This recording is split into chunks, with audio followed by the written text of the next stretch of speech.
Got a new toy. Finally got it hooked up. The overhead dust collector from PSI Woodworking.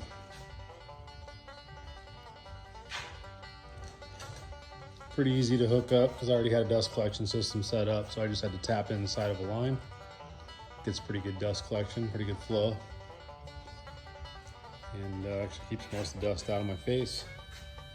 It's a little awkward for some cuts, so you have to raise it up. Luckily there's a lot of adjustable knobs and stuff so that you can kind of move it out of the way when you need it, but for the most part it does exactly what I hoped it would do. So, and I am clearing 51 inches, I believe, so I can cut over half a sheet on this whole thing. About 300 bucks, I think, out the door from Amazon. Gotta say I'm pretty happy with it, so yeah, check it out.